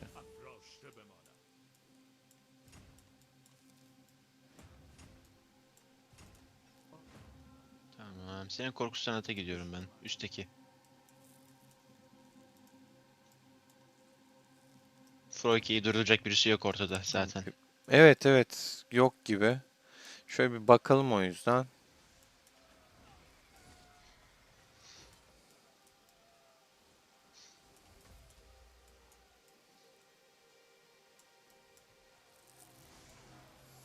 Bak Artemis fena kritik çıktı sana bir anda. Aynen. Ben kazanıyordum da bir kritik vurdu. Kritik vurdu ya. Pat diye ya. İşte bu Lubu'nun hasarı şey çok kontrol edilemiyor. Anında pat diye bir anda kritik çıkartabiliyor. Değişik bir Aynen. karakter. Böyle birlikte ilk kez biriyle oynuyorum sohbette. Şeyi hatırladım. Eskiden böyle beraber işte kod oyna yani Call of Duty onun dışında ne bileyim işte şey olsun CS o günlerim geldi aklıma. Oo, CS iyiydi Özlemişim böyle ya. biriyle oynamayı.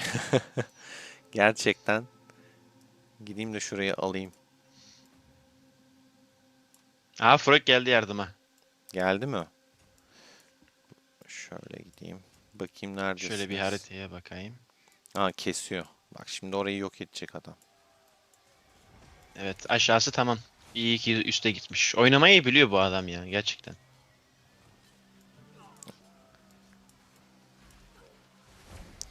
Şu an Froike'nin birliklerinin arkadaşlar bir gıdıklanması var sadece. Canları gitmemiş gibi bir şey.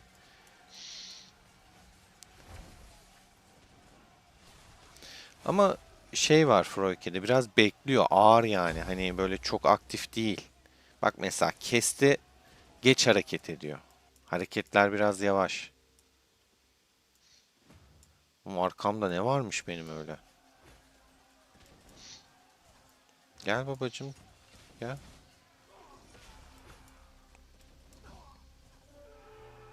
Seni göndermem buradan.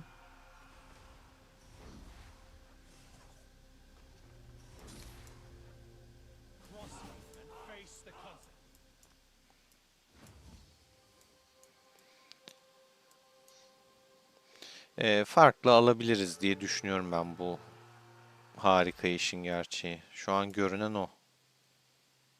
Alırız alırız. Bossları kesersek alırız. Bosslar çok önemli. Artemis'te bak benim kudret hasarını çalmaya çalışıyor. Gel bakayım buraya.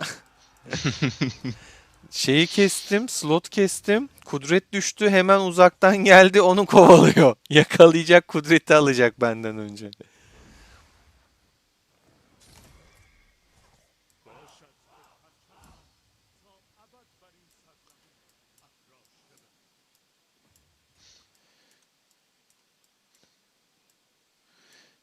Zaten haritanın geneline baktığımızda 9'a 5'lik bir üstünlüğümüz var. Herhalde şey düştü. Sol aşağı taraf yani. Sola ben aşağı tarafa gittim zaten. Hallettiler. Bizimkiler Tatar Bey'in maşallahı var. Valla güzel. Halletmiş. Ben gelene kadar halletti.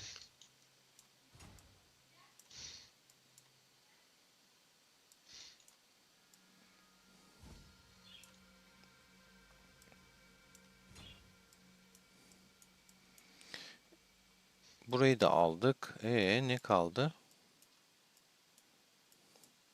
Şunu şöyle çekeyim.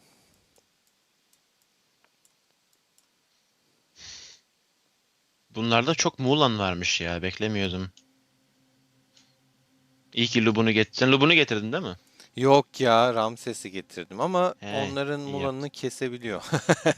Çok iyi.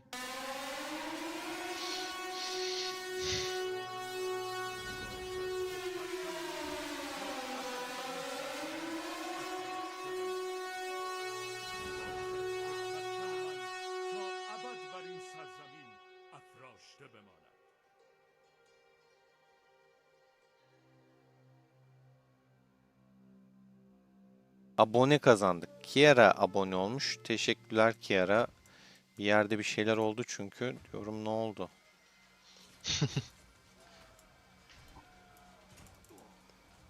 Adamın lubusunu kesiyor benim Ramses. Yok ya, çok Vallahi iyi. ikiye tek atıyor. İkisini de Lagertha ile Lubu'yu kesti.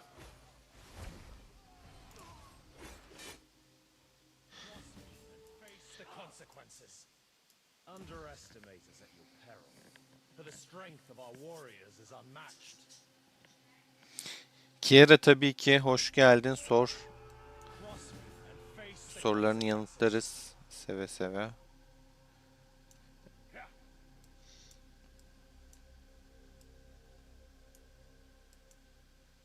Boss'a 3 dakika kaldı.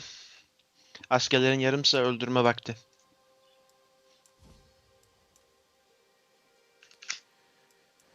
O zaman şunu da göndereyim de Ramses ölsün artık ya. Aynen. Boss'a Öldüremez hazır ki olmamız gerçi bu. lazım. Bu öldüremez. Güçsüz. Bu öldü. 3 dakika var, aceleye gerek yok.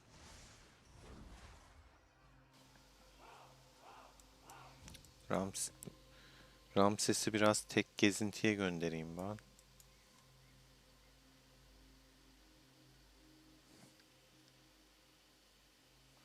Arif'cim beklerim tabii ki. Katıl tarafına da beklerim. İlerleyen zamanlarda katıl tarafına özel bazı şeyler yapmayı düşünüyorum. Bir fark olsun diye.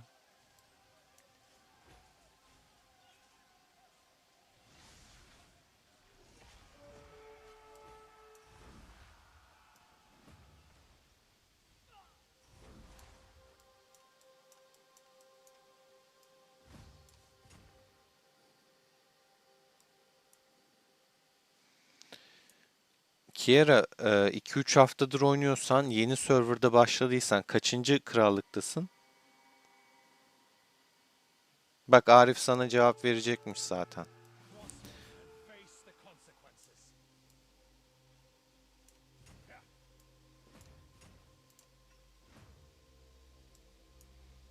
Arif Boss'lara 1 dakika kaldı. Arif yayınları izleye izleye öğrendi, işi kaptı.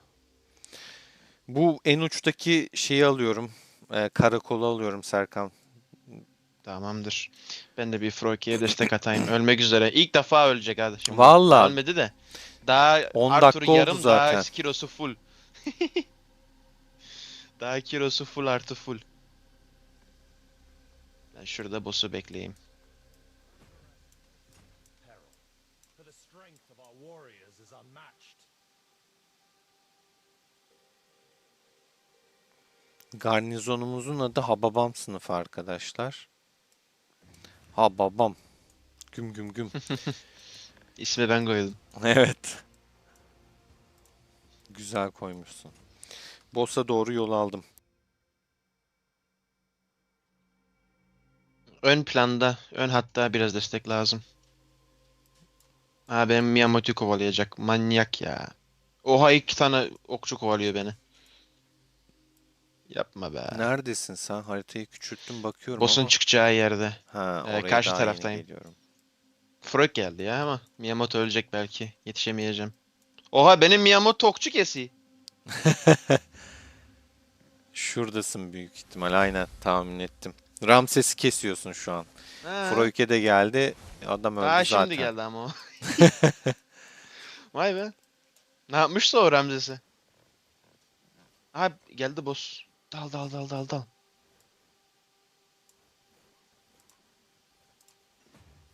Arkadaki boss'u kesen var mı?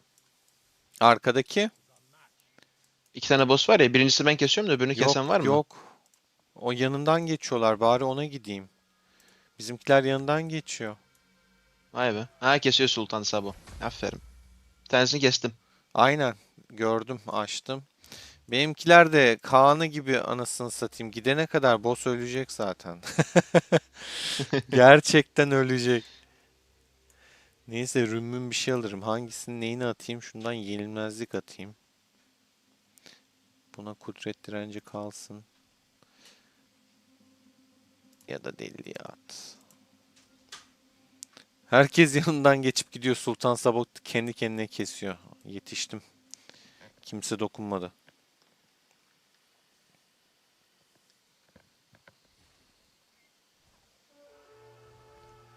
Kestik. Haydi. Cross me and face the consequences. Aldık bunu o zaman. Çok iyi ya. Bu hafta 2 lejyon kazandık. İyi iyi. 500-508 puan falan. Aynen. Biri benimki, biri Oğuz'un lejyonu. Çok iyi oldu. Bir tane daha lejyonu halletmeye çalışıyorum şimdi. Oğuz Zero'nunki. kendine 11'de torpil olan. geçiyor ya. Bütün balinaları, krakenleri alıyor kendi lejyonuna. Sonra diyor Aynen. İkincan'ı kazandık diyor almış. ya işte. Kanuni'yi almış. Arda abiyi almış. Biz Alican abiyi almış. Bizde bir Freud var, bir ben var, bir ha sen bize de varsın. şeyleri veriyor böyle. İkimiz geçen hafta hatırlarsın ne kadar uğraştık. Kimse yoktu. Yazdım ona dedim hiç mi acımıyorsun bana? Herkes almışsın dedim. Oğuz burada mısın? Yayında mısın? Ses ver. Hain. Yazdım ona dedim hiç mi acımıyorsun bana? Vallahi ya. Sanki kimse pazar akşam oynamayı seçmiyormuş gibi herkesi cumartesi akşamını alıyor.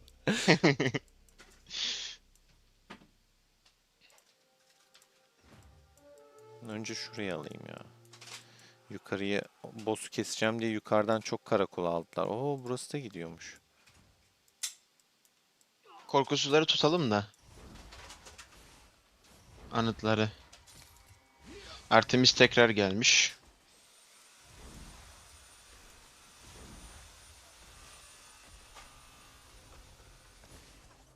Bizim Mulan'ı kovalıyor bu da.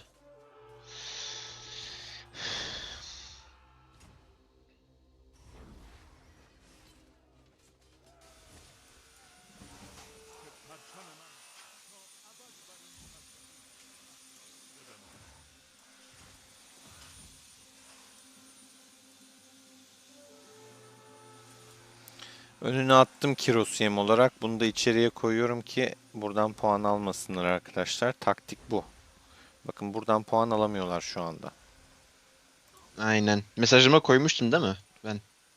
Çoğu insan bilmiyor çünkü. Mesajında Bahsettiğim gibi geliyor. Eğer bir şeyi kaybetmek üzereseniz ordunuzu alan içine koyun diye. vallahi koyduysan da ben okumadım. Kendi görevimi okudum. O kadar. O kadar yazıyoruz, uğraşıyoruz, insanlar okusun, yapsın, bilsin diye. Utku abimiz okumuyor bak görüyorsunuz mu? Ama ben kendiminkini okudum işte. Utku abi okumazsa diğer insanlar niye okusun? Sen de haklısın be. Bir şey diyemedim. Şaka yapıyorum ya. Yok yok. Eğlencesini oynuyor zaten bizim Oğuz yaptığımız sohbete ekstra. şey yazmış. Serkan'ı inat yapıyorum demiş. Nasıl ortalığı karıştırmış şaka şaka. Öyle dememiş de. Kemik kadro kurduğum için demiş. Ha, ben de diyecektim de. Onun kemik kadrosu o. Biz de kendimize bir şeyler yapıyoruz ya. Çok şükür kazandık. Önemli olan kazanmak. Kim kazanıyorsa kazansın. Ömercan okuyorum ben. Oku sen de mesajları. Okumaz olur muyum? Froike hala ölmedi. Arthur'u oyun yani şey bitecek. Harika bitecek. Adam tek birlikle Orta açılıyor bak, ortaya doğru kapattı. benle Frog gidelim.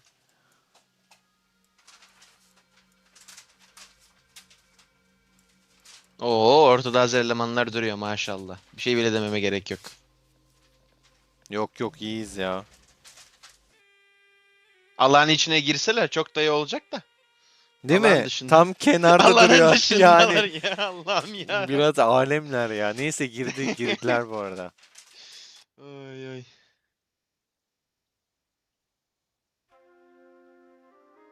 Ya abi bu yürüme hızı beni benden alıyor ya gerçekten. Yani bitti oyun bitti. Aynen. O yüzden bu şart. Gerçekten şart. Katılıyorum sana ya. Lubu o konuda çok iyi oluyor süratli olduğu için.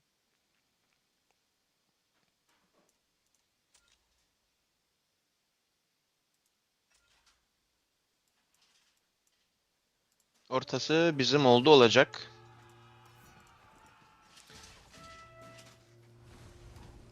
Şöyle güncel puanları da açayım. Pro 2 birinci arkadaşlar. Sercan ikinci görünüyor bizim krallıkta.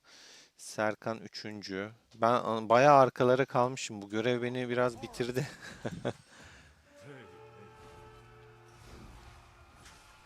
Harikadaki puan da önemli çünkü o puana göre mağazasına alışveriş yapıyorsun.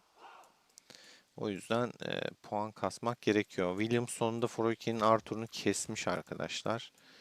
Onun bilgisi geldi.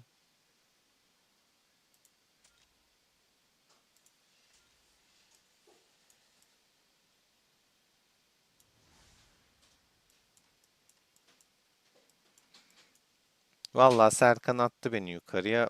Öyle takılıyorum etrafta. O yüzden inmiyorum ortaya arkadaşlar.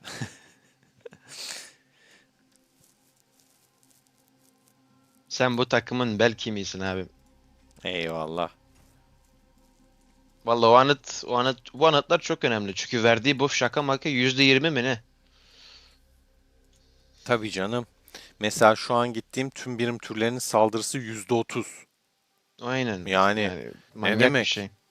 Bu arada bunu bilmeyenler vardır oyunda. Bunu da değinmiş olalım. Arkadaşlar bu anıtların buff'ları oluyor. Yani şunun mesela heykelini gördüğünüz bu tarz heykelli olanlar ekstra buff veriyor.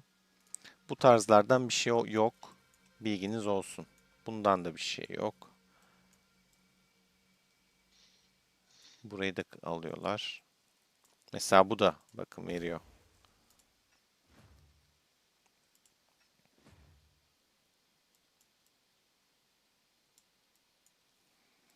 Şu an ezici üstünlükle öndeyiz. 320K'ya 105K.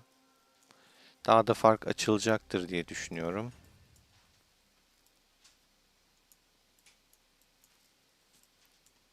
Benim ordular ölmüyor abi, ne yapmam lazım? Kafa atacaksın. Yapacak bir şey yok. Doğdukları base'e kafa atacaksın. Hadi bakalım. Miyamoto öldü sonunda. Ramses de ölse.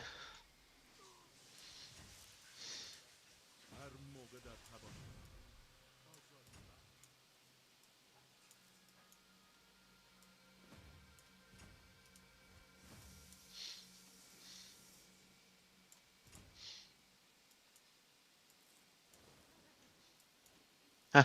Oo, 5 kişi aynı anda giriyor bana. Çok iyi. Valla. He. İyilik yapıyorlar şu an, haberinde yok. Haberleri yok. Ha, gördüm senin Ramses'i. Geliyorum. Froike geldi oraya.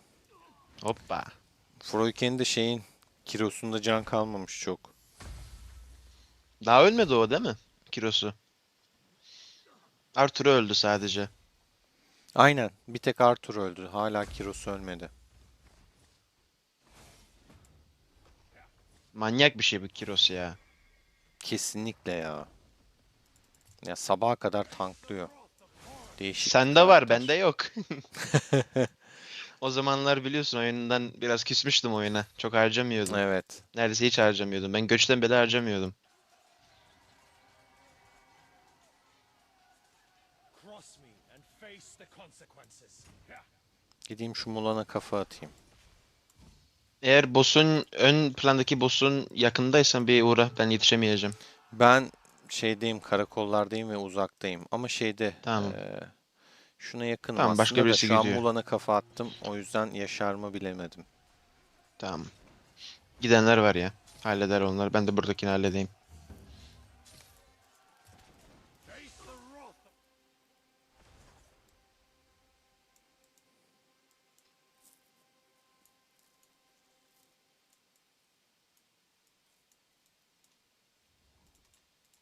Face the wrath of Horus.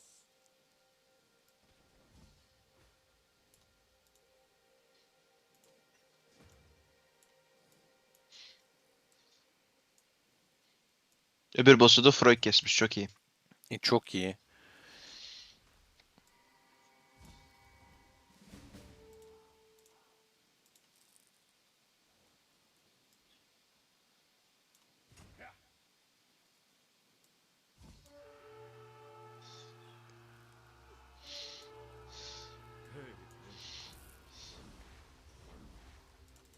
Hadi be patlatayım tüh. Patlatamadan gitti. هر موقع در توانتان بود آزادی بخش باشید تا عشق مردم به شما هرگز باشد که پرچم من تا ابد بر این سرزمین افراشته بماند. هی هی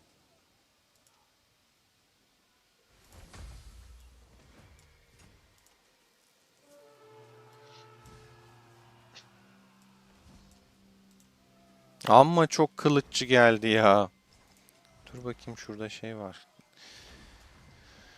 Lubu var. Lubu eridi gitti. باشد که پرچم من تا ابد بر این سرزمین افراشته بماند. باشد که پرچم Kiros من gördüğünüz gibi تا ابد بر arkadaşlar این sabaha سرزمین kadar tankladığı افراشته yetmedi. بماند. Kaç tane adam kesti. Sıralamada 15'ten 8'e atmış beni yani.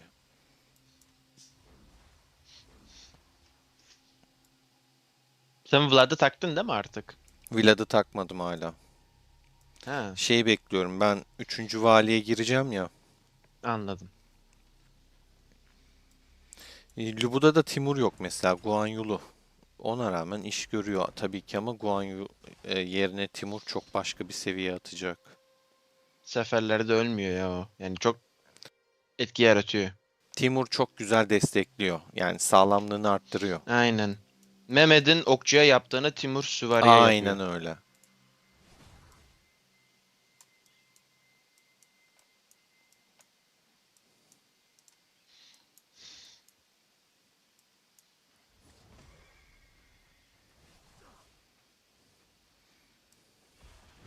Vallahi çok üstün bir şekilde yendik.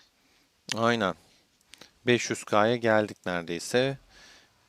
Froyke tık tık alacak şimdi burayı. Kiros dokunduğu an yer burayı. Bay bay.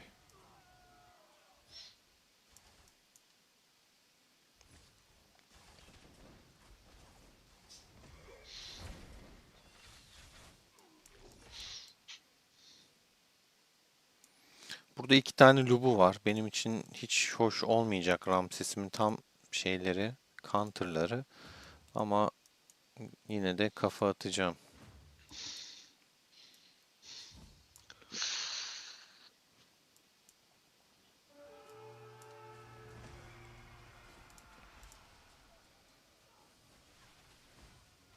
İki Lubu'ya tek Ramses ve okçu olaraktan bayağı yedim yani adamları. Gerçekten yedim. 2'ye tek alacağım neredeyse. Allah destek de geldi ama. Senin Ramses'te hangi yüzükler var? Ramses'te hiç yüzük yok. Bir tane sadece Ramses'te var. Öylesine elimdeki boş yüzüğü koydum. Aslan yüzüğü var. Yani tabii Yok aslan da ya. işe yarıyor ama. Vallahi bak boş hali bu ya. Şaka gibi. Gerçekten boş hali ama efsane. Çok iyi. Froyke geldi oraya. Artemis kaçıyor. Bakayım yukarılar bizim zaten. Ha bak, bu bizim karakola gitmiş almaya. Ramses doğduğu gibi gönderirim. Ben üst karakolları bayağı tuttum işin gerçeği. Şey yapmadım. Yani savaşlara girmeden tuttum Serkan. Elimden geldiğince. Çok iyi yaptın.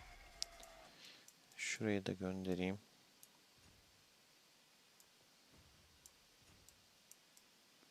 Abi bu harita çok büyük, çok zaman alıyor ya. Gerçekten çok zaman alıyor.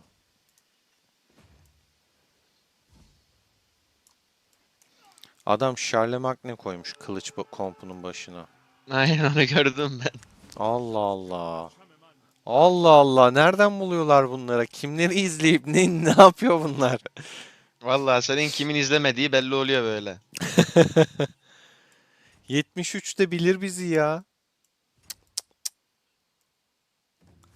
Nereden öğreniyorlar böyle şeyleri? Bir de harikaya getirmiş yani.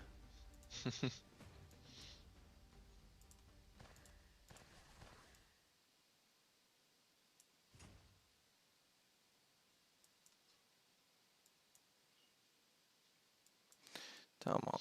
GMZ alıyor zaten burayı. Ben buraya gideyim. Sultan Sabo burada. Şurayı alıp Sabo'ya yardıma gideyim.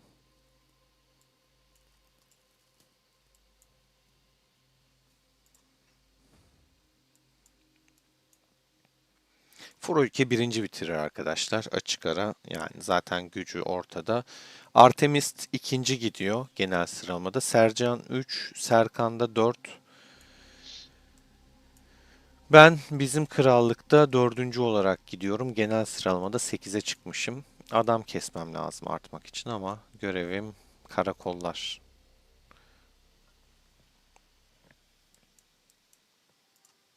هر موقع در توانتان بود 550K'ya 170K. Bayağı farklı öndeyiz.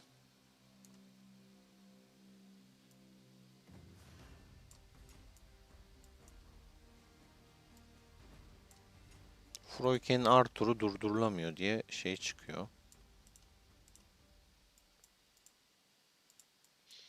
Yok bak Sercan Atay ne demiş. Yani demek istemiyorum da Lejyon chatine bak. Evet, Alt ittifakı herhalde demiş. Bu Alt ittifak değil aslında ama Onların tek ittifakı. 73'te bir tane ittifak var zaten. Aynen. هر موقع در توانتان بود Bu lejyon zayıf kalmış. Yani bize göre şu an zayıf kalmış. Yoksa aslında mesela GMZ'ye de 38-40 milyon güçte falan.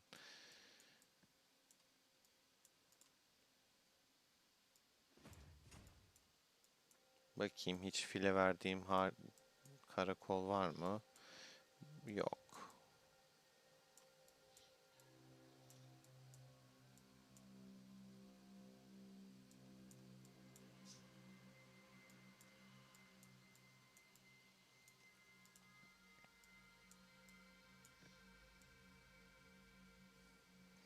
Sercan akşamları giriyor. Hani dalgasına demiyor. Adam gerçekten öyle düşünüyor bu arada.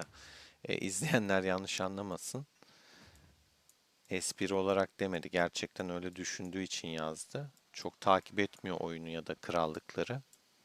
Eskiden çok güzel gelirdi, yayınları izlerdi falan. Sonra zaman ayıramamaya başladı işinden kaynaklı.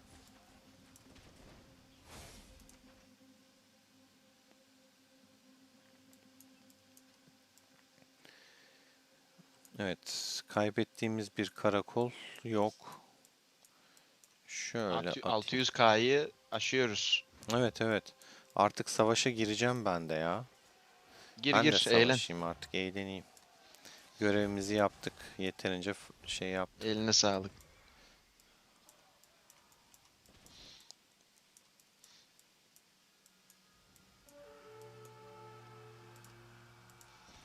Fark ettin mi bilmiyorum. Bu Artemis'in Lubus'u benim Miyamoto'yu bir kere yendi, ondan sonra bir daha yenemedi. Çok Buff'ı garip bir şey bitti ya. herhalde.